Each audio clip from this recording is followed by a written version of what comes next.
Nilai universal sebagai kehendak rakyat yang diekspresikan secara bebas untuk menentukan sistem politik, ekonomi, sosial, dan budaya.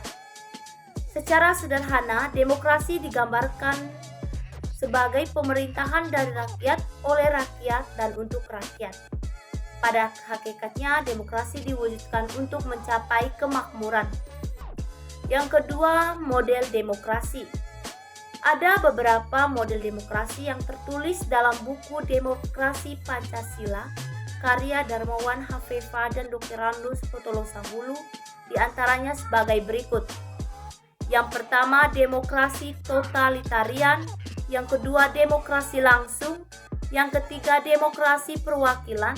Yang keempat, demokrasi radikal. Yang kelima, demokrasi liberal.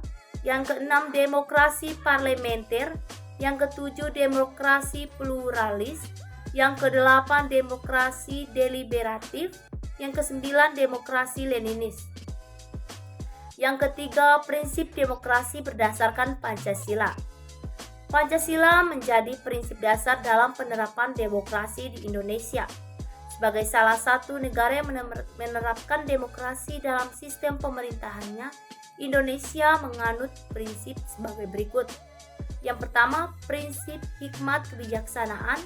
Yang kedua, prinsip kerakyatan. Yang ketiga, prinsip permusyawaratan. Yang keempat, prinsip perwakilan.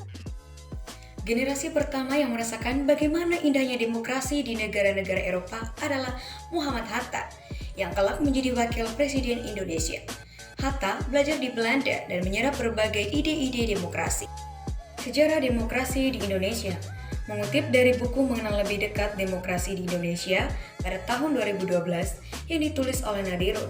Sejarah demokrasi di Indonesia dimulai pada awal abad ke-20. Pada fase ini, Indonesia masih mengalami penjajahan oleh Belanda dan pemikiran demokrasi modern dari Barat sudah mulai masuk ke Indonesia. Tepatnya, anak-anak muda dan mahasiswa yang mengenyam pendidikan di Eropa banyak membaca ide-ide demokrasi melalui buku serta ruang-ruang diskusi terbuka. Kemudian, mereka banyak mendapatkan inspirasi mengenai konsep negara demokrasi yang terbuka dan sangat kontradiktif dengan Indonesia. Selanjutnya, saya akan menjelaskan tentang perkembangan demokrasi yang ada di Indonesia.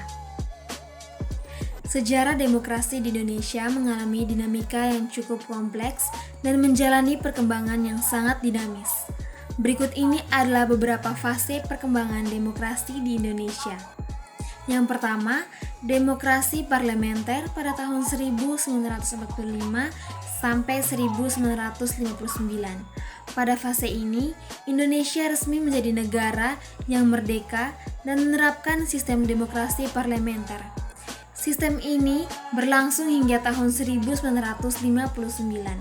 Yang kedua, demokrasi terpimpin pada tahun 1959 sampai 1965.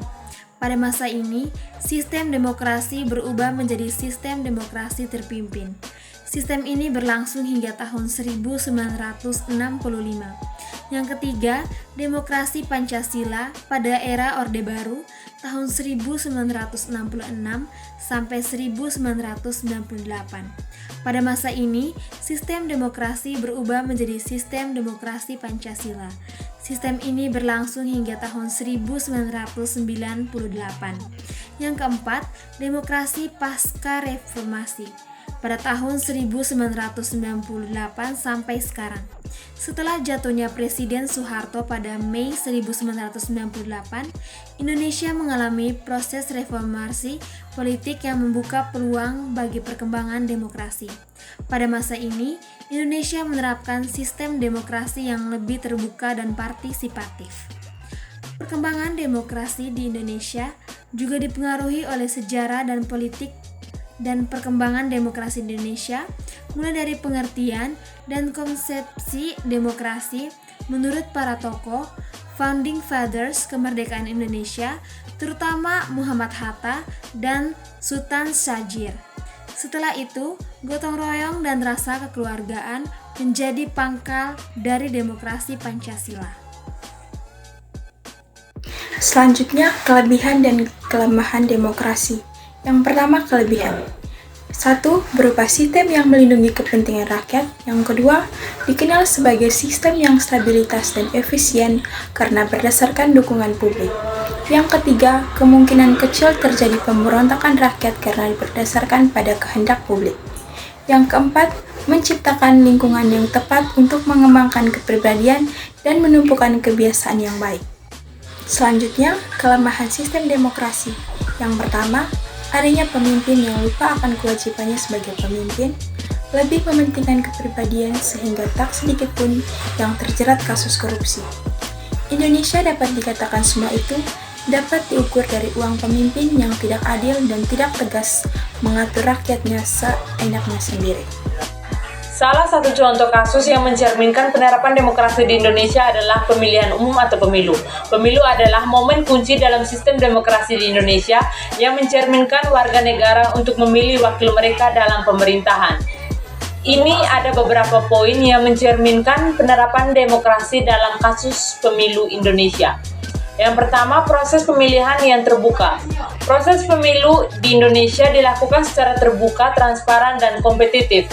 Yang kedua, partisipasi warga. Pemilu adalah saat di mana jutaan warga Indonesia berpartisipasi untuk memilih pemimpin mereka. Yang ketiga, sistem multipartai.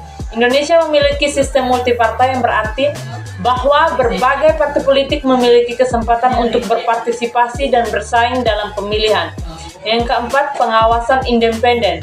Terdapat komisi independen seperti Komisi Pemilihan Umum atau KPU yang bertugas mengawasi proses pemilihan